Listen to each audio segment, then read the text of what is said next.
This week on the Jarrod Thomas Show podcast, Ryan Cunningham joins me. Ryan, how are you? Hey, I'm doing okay. Thanks for having me into the big room here. I like it. Yeah, you kidding me? So there's a couple of things, quite obviously, that I wanted to talk to you about here today. The first, though, is that we are embarking on another high school sports season. Now, you've already checked off a couple of dates, so yep. you're already going and moving. Talk a little bit about KNOX Live Sports, what that looks like this year, and is there anything that's new or that you're excited about? Well, yeah, we've incorporated a few new programming notes, or at least programming pieces for you, and we're hopeful that they're going to be received well. So KNOX Live Sports is in its second year of a partnership with the Grand Forks Public Schools. We're in our third year of doing this full time. And there's a couple of things that are kind of timely to mention about that. I know this weekend there was an article that came out from our friends at Forum Communications. Yeah, I saw that too. And of all the things that they did mention in that article, they did not mention us or what we do. And it almost seemed like they were more than willing to make sure people weren't aware of what we're doing. And I think there's a couple of reasons for that. So let me go ahead and address those right away. Number one, KNOX Live Sports has no subscription fee. None. And one of our competitors, which has a plus behind their name, they have a subscription fee. You have to subscribe to their particular product in order to get it. That's not the way we do things, and we never plan to do them that way. And the others that they talk to either charge the schools money to do their broadcasts, or they have had paywalls in their postseason products before, and we have not done any of that either.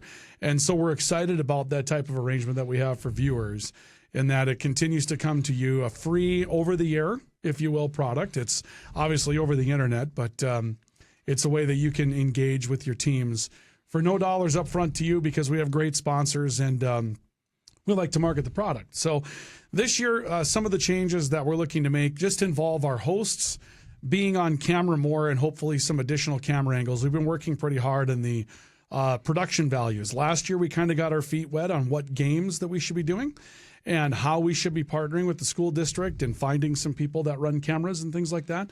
And now this year, we've got some new elements that bring you into segments. Our hosts are going to be on camera way more often than they have been before. We've tried it out a couple of times at our first couple of soccer matches, and I think it's going to be more personable. You're going to see who the people are that are bringing this to you, not just the games. And I think there'll be more interaction like you have with a regular TV broadcast. Yeah. And I'm trying to get you guys some ugly sports coats, and you seem to be fighting me on that a little bit. I think the word ugly, I don't think you're adverse to sports coats, because I've seen you you'll have bow ties, and certainly not afraid to put a sports coat on during the seasons, whatever season. I get now it's a little warmer out, so maybe a quarter zip might be more, or a nice polo might be more the style. But I'm trying to get in on this I've offered to buy the old ugly mustard-colored CBS sports jackets. Yep. Sam seems to be all about it. But Ryan Cunningham seems to be like, I'm not sure. You know, the other guys that work video for us, so, Sam Jensen, Adrian Cummings, they chose white as their color. So they went out and they got white polos, and they have the KNOX Sports logo embroidered on them. Yep. And they look really nice, but my concern is that when I'm at games, I kind of like to have a hot dog. And every once in a while, I like to put ketchup and mustard on that hot dog, and I just don't eat real clean. And so here I go buy this really nice white polo, and the very first bite, the stuff comes out of the end, and you've got relish, mustard, and ketchup all in one spot on a white shirt, and there's money down the drain. You almost have to go with two of them, and then you got to remember to wash the one, because it's not uncommon for you to do 5 games in 7 days or something ridiculous, something like that, and so then you're busy that way. Back to the streaming of sports.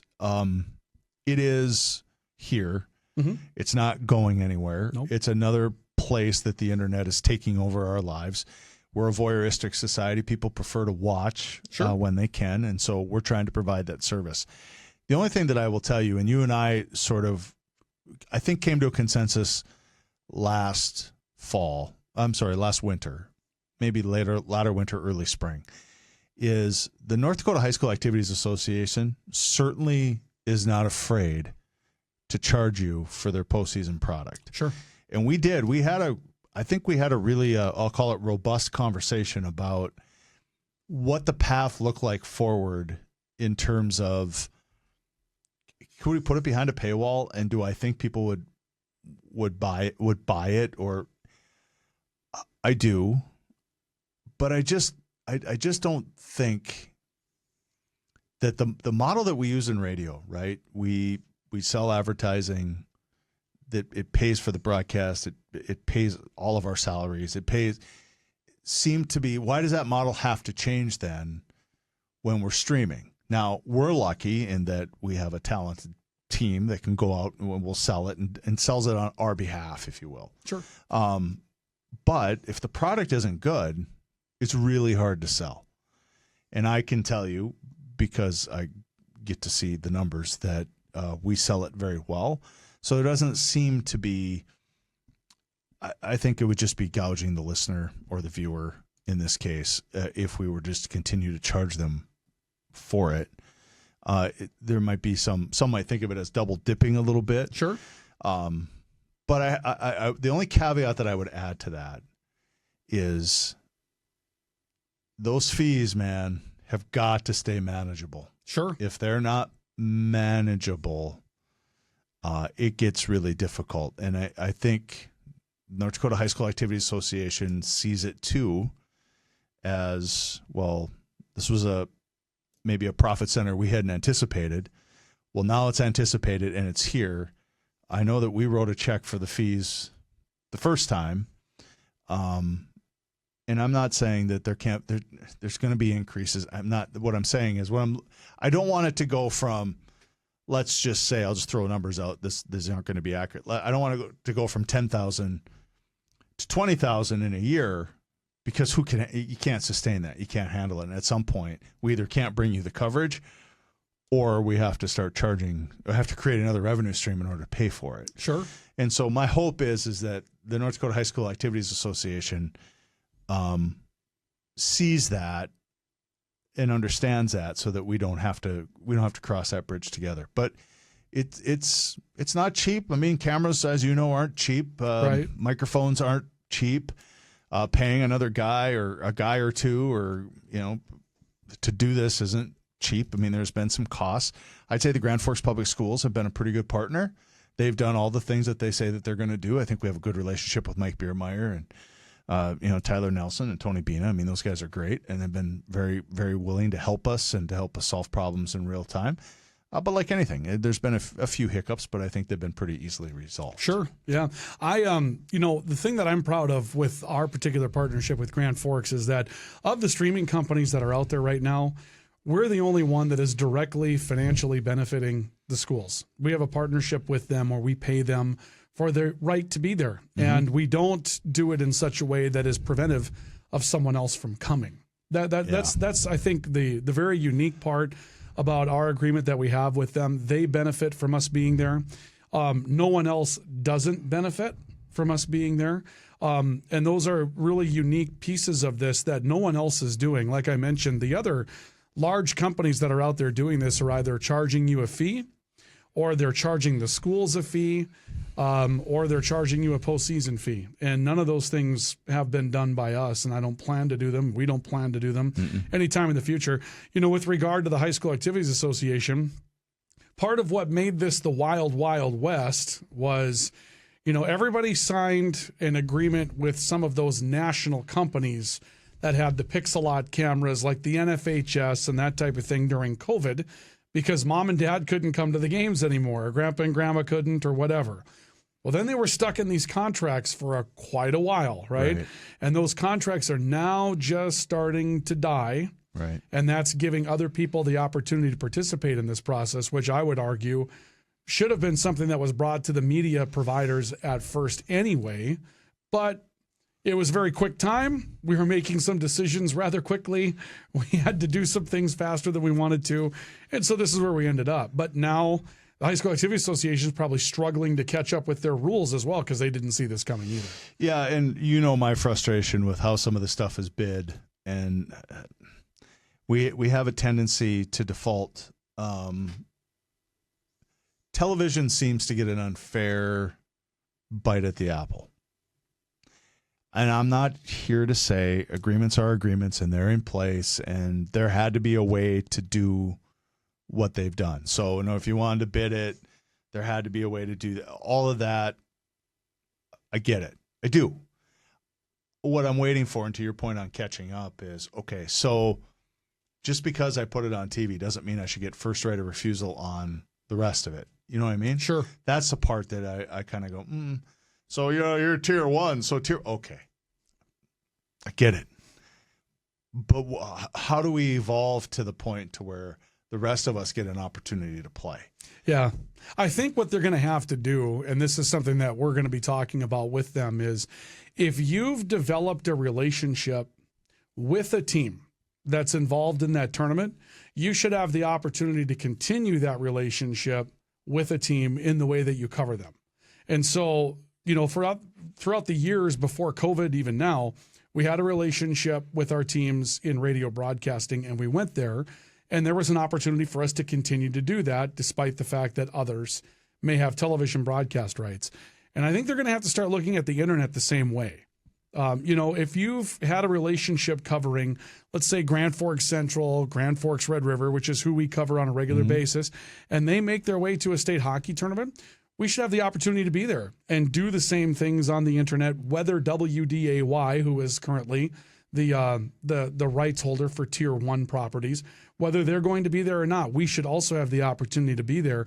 And that's a benefit to the viewer, right? The more the merrier. It drives us all to be better. I mean, you and I would both say that if we're in the room and we know that we're going to have to directly compete that night with a television station, we're probably going to up our game. There are going to be some things that we do, right? Yeah. It's just, we got to get past this notion that they're the only gig in town anymore. Sure. And that's the part that I struggle with just a little bit. And again, this seems like we're here now. We're working very hard to be legitimate players in this. I think at some level we're doing some things that are a little bit ahead of where others are. I can recall the conversations where you and I were like, where this is headed is it's JT, it's heading towards video. And so I looked at you and I remember the conversation and I said, so what should we do? And you're like, well, we either get in the space or we don't, right? And then, there's a million ways to do it. There's the Cadillac, there's the Pinto, and there's everything in between, right? And I remember Ryan, who has an affiliation with another radio station, called me one day, and he had been there, and he was like, I got it. I think I know how we can do this. And I handed over my company credit card, and Ryan started buying things, and then later that same year we're on the air, and it's been a really great experience. It's been very well supported by our advertisers.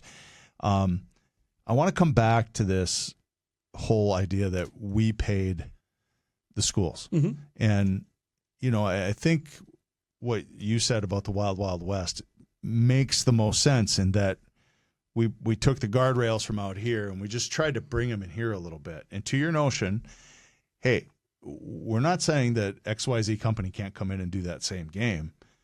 We're just asking that you put a few shillings towards it like we have so that we're all in the – and really what that tries to do is it tries to keep the fly-by-nighters out of the way. Or the cherry pickers. Yeah, or the cherry pickers out of the way. Just, you know what, this is serious business to us.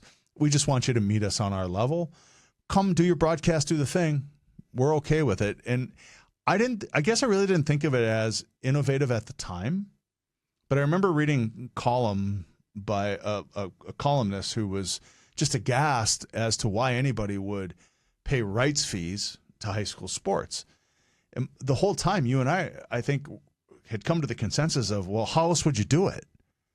I mean, how else do you keep the product and keep what you're doing and the investment that you're making? How else do you keep it right in line? I mean, the reason why DAY and others pay the fee rights that they do is to keep other people out. Well, sure. And one thing that's worth mentioning is that if you're in a school district or your school district has a company serving it that doesn't pay rights fees to the school, the question that I would ask is, if you don't feel that's the right thing to do, why are you here?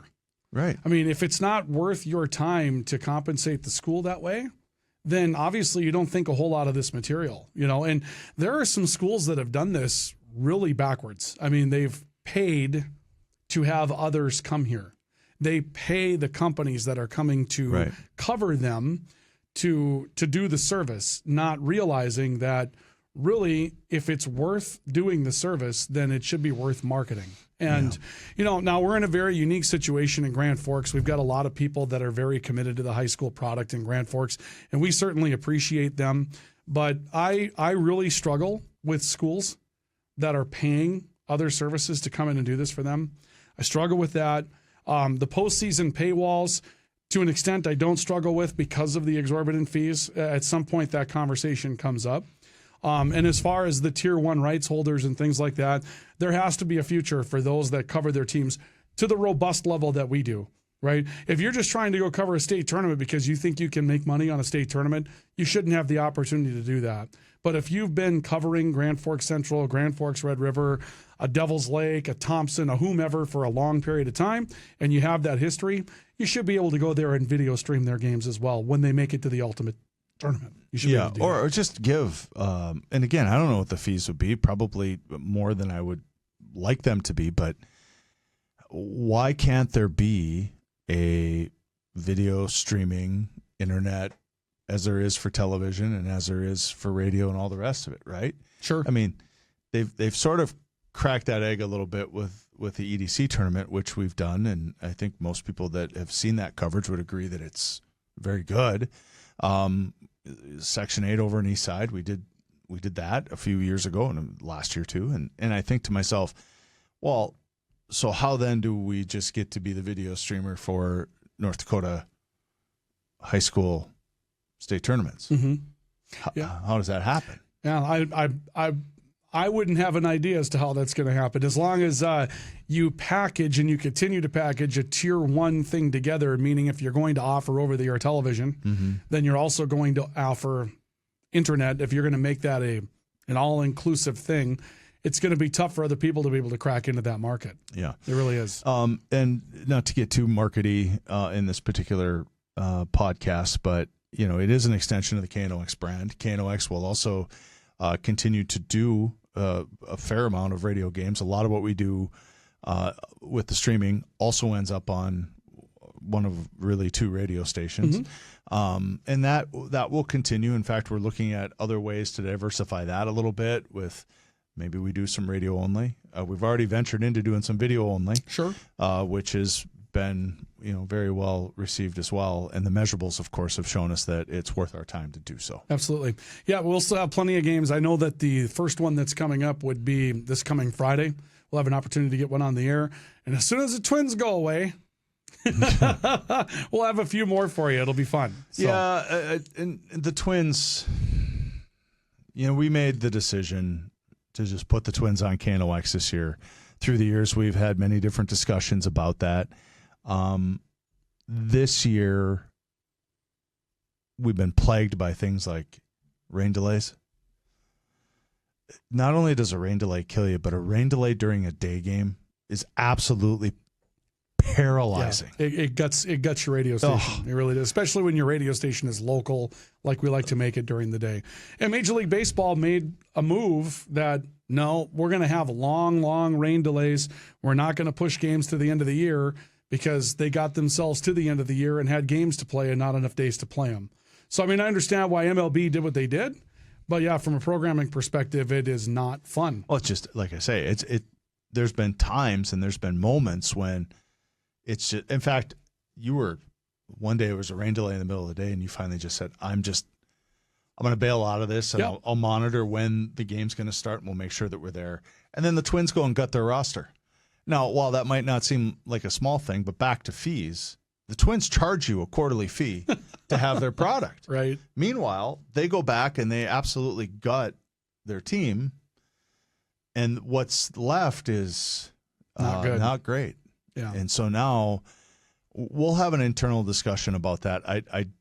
I will offer this. I don't believe, Ryan, that we will do next year what we did this year We'll make some changes. Yeah. I would argue that the Twins have forced our hand a little bit. I can tell you this, though, in regards to the high school product, when I have grandpas and grandmas telling me that they found a way to access the video stuff, I think we've evolved. We've made it to the point where obviously we want to offer it to the radio listeners as well, and we're going to do that as soon as we have the chance. But it's pretty easy to find knoxradio.com and go to the live sports link. It's pretty easy to search KNOX TV on YouTube and find it that way. And when Grandpa and Grandma can do it, and they're supposed to be the ones with the toughest uphill climb when it comes down to technology, if they're finding it, it's still out there and plenty of people can take it in. Yeah, I sit in more than my fair amount of training. And radio is, and this isn't breaking news, is a mature or a traditional medium. What I can tell you, the positives about radio is that almost 9, it's like 89%, almost 9 out of 10 people every day listen to the radio, ages 12 to 65, at least 15 minutes a day, which doesn't sound like a lot, but you can probably list on one hand the amount of things that you do for 15 minutes every day. Sure. Right? So radio is still absolutely a thing. Out of the other side of my mouth, radio is becoming television. It's more about pictures. It fascinates me how people love to watch morning shows on TV. Right. And to illustrate the point on radio still being a thing, the most listened to radio stations on Sirius XM are Kiss FM in Los Angeles and WABC in New York. They're radio stations that happen to be on a larger platform. Sure. And so what we're doing here is still a thing. But what we've recognized and what we realize is that the production value is getting better. It gets better every year. It gets better when we have to replace a camera. We don't buy a 1080 anymore. We buy a 4K, right? So organically and over time, those things are going to get replaced and they're going to get better. They don't suck now. Don't misunderstand me. Sure. But they will slowly get better. Technology is moving faster than we are.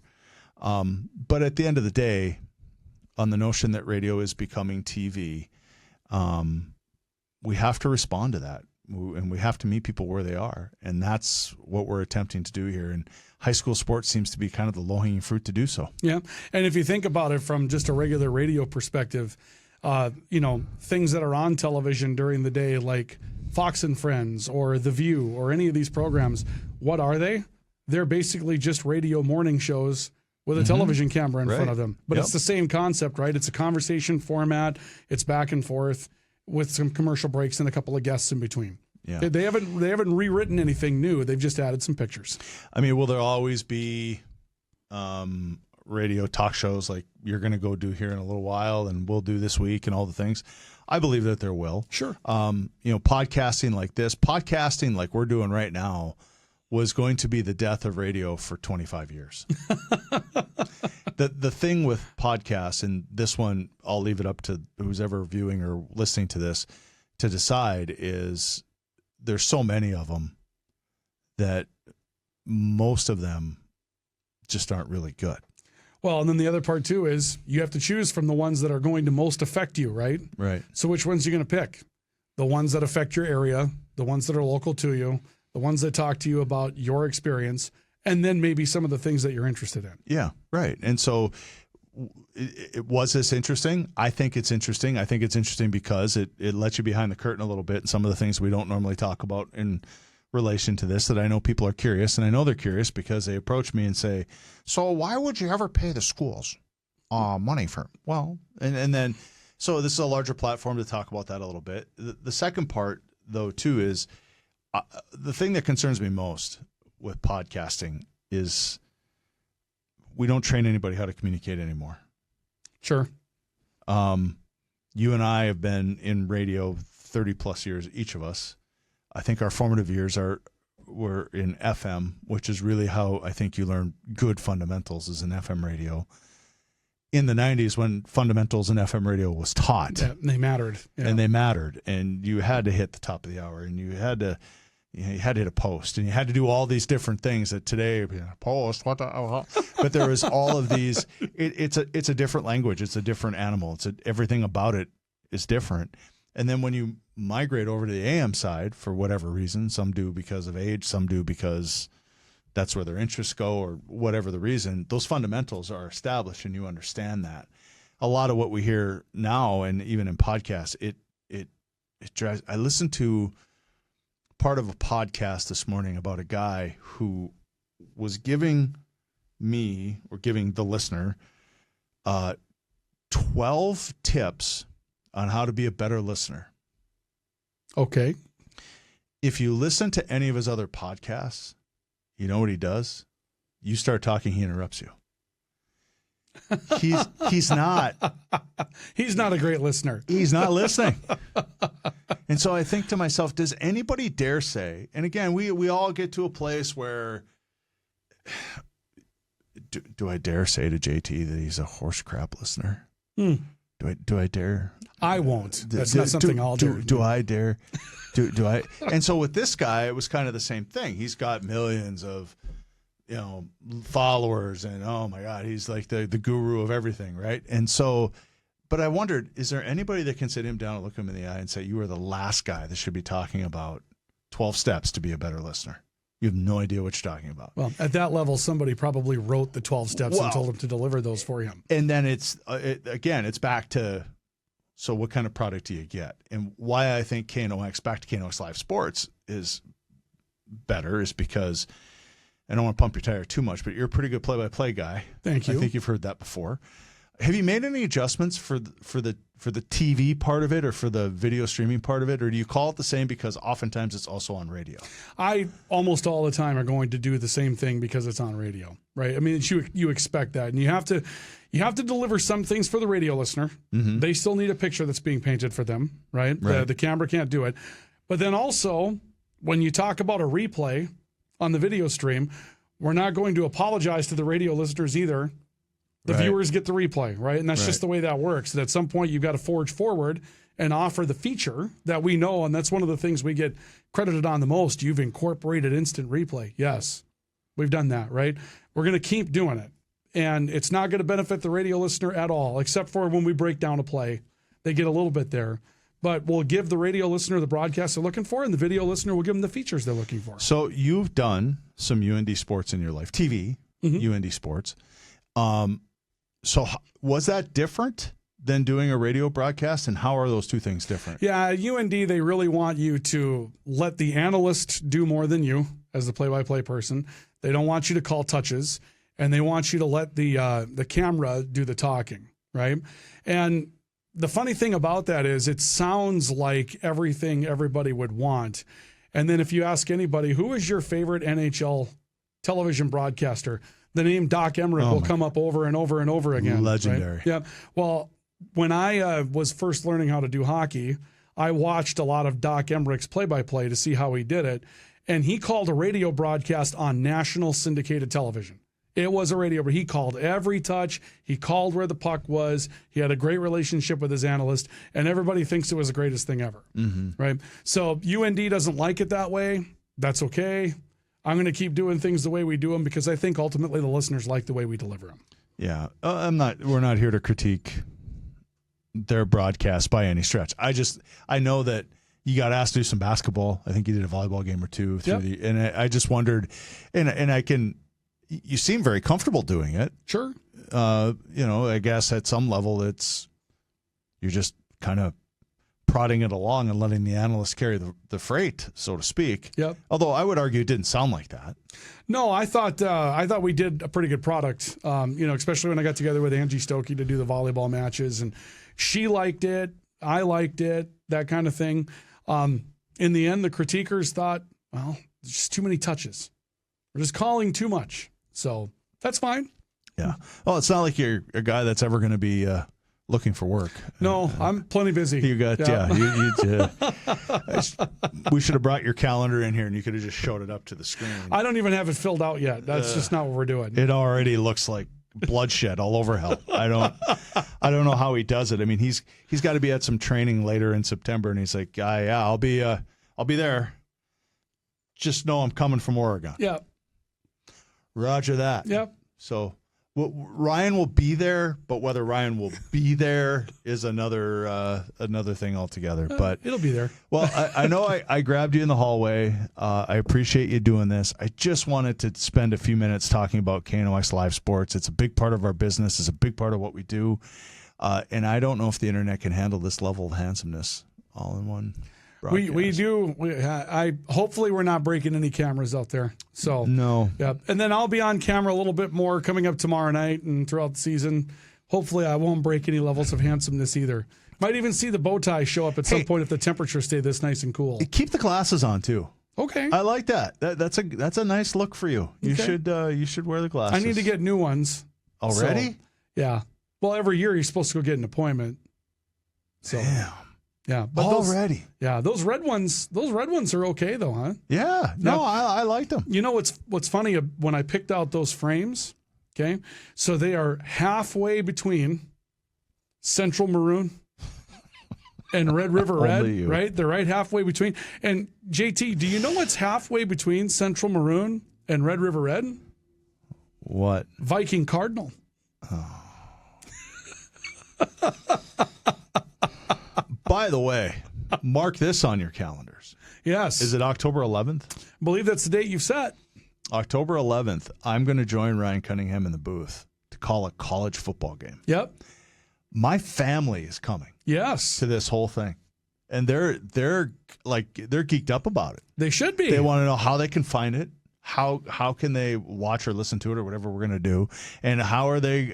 And they're fired up about it to the point where I told my wife over our vacation here. I said, I'm going to have to study. I'm going to have to be ready. I can't just be some schlep that comes and sits down next to you. I got to know what the hell it is I'm talking about here. Well, it's funny. There is a Twitter handle called Division I Rejects.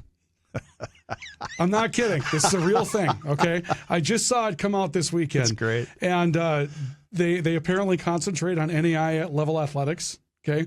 So they looked through tons of rosters all over the country and came up with the best names, okay? The best names that they could find that are going to be on rosters, okay? Now, some of them are simple, but the Vikings, Valley City State had two of them. On defense, there's a linebacker by the name of Tough Longy. Nice. Tough. Okay. Thank you, Mom and Dad. But the one that I've been telling you about that did make it on the offensive line, and I did see their two deep, and he will be a starter on Thursday night at, I believe, tackle, is Antiborden Sofinsaklerat. He's back in the lineup as a starter. And he was the longest name on all of them. So, by the way, is he any good? Well, he's a junior, so this is his breakout year now, right? Right. Well, but is he? I mean, when you watch, obviously you've watched enough football. He's been hampered by injury. He started the first game last year and the last game last year and missed the 8 games in the middle because he was injured, right? So that's, when you have that kind of year, right? But I just love saying his name. I mean, Antiborden Sofinsaklerat. It just rolls right off the tongue. How many opposing play-by-play guys do you think get it wrong? All of them? There's usually a pronunciation guide, so you try. Right. Yeah. So, but yeah. I mean, just the other night when we were doing soccer between Red River and Fargo Davies has a number of new American names that are on their team. And I had to go down and, they had, what was it, a Haramzada, on their team, right? I had to go down to the coach and ask him, okay, how do I pronounce these guys? Because it's just the days of Anderson, Nelson, and Olson, those are just, that's just a law firm now. That's not a roster. Do you ever have a coach look at you and go, I don't know, Ryan, just do the best you can? I'm told that at Valley City State, they refer to Antiborden Sofinsaklerat as Ant. They just call him Ant. I get that. That's what they call him, I right? get that. Yeah, that makes perfect sense to me. Yep. I have a colleague from Dickinson who had a couple of basketball players in the past named Fred Ruragura.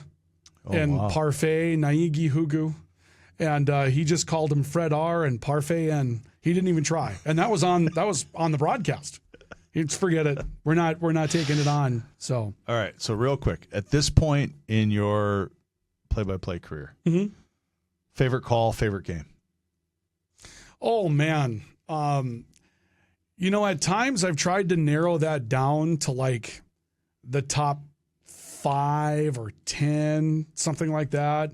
And the thing is, every year something new comes up, right? I mean, the comeback last year in overtime for Central to beat West Fargo in the semifinals of the state hockey tournament, I mean, that's up there. That was an unbelievable deal. When I think back over the years, here in Grand Forks, there was a Red River basketball comeback from down 25 to beat Shanley at the Horn. And that was back in 2012, 2013. That was key. The double overtime win for Central over Red River in a state championship game down at Shields, that was a big one. The other ones, I still remember in 2005 doing the 100th game between Valley City State and back then Jamestown College. Oh, sure. And Locken Stadium in Valley City lists their capacity at 770, and their attendance that day was 4,092. Wow. That kind of thing, right? They had a hot tub behind one of the end zones. I mean, they just, kids being kids, right? And you can get away with that there, right? Yeah. And then there was a women's basketball game where Valley City State won the last Dakota Athletic Conference tournament that they were going to have because the conference is falling apart, and they beat the University of Jamestown, 2 schools 30 miles apart, playing for a conference championship and a chance to go to nationals. That's cool. That kind of stuff. That's cool. Yeah, and so when people think that it's not D1. You don't have to go far to find games that stick with you. Those are still great games. And, I just did East Grand Forks and St. Cloud Cathedral in overtime for a state championship in Minnesota. Yeah. And that's, and the thing about that is they won 2 and I was never at either one. The last time East Side won a state championship, I was doing WCHA hockey here because they had asked us to do the, radio broadcast for the teams in the market, and I missed an East Side state championship run. So I had never called a state championship game for East Grand Forks. I'd forgotten all about that too. Yep. Yeah. And so, all of a sudden, we have a puck that hits a guy in the back and goes in for a goal, a deep shot out of the corner, and all of a sudden they're heroes. And that's got to be up there in the top 10 too. And Jace Van Epsel never purchased a beer. No. Nor should he. Nor should he. Yep. No. Nor should he. Well, my friend, thank you for doing this. I appreciate it. By the way, again, this is going to sound like a cheap plug, but listen to KNOX, the radio, KNOX Radio 1310, 1033, 1079, on the app, and all the things, to kind of keep pace. And we also on our website, I saw some back and forth over last week and into the weekend about putting the games up on our website so you have an idea of where to go and get acquainted with how to stream the games because we're proud of it. Absolutely. And I think it's something that we do, I'll just put it to you this way, better than most. And, shame on you, Inform. All you had to do was call one of us. We're professionals here. Yeah. We would have handled it. Come on. It's okay. We'll let the product do the talking. I know you gotta run for a variety of reasons. So I appreciate your time. Thank you, sir.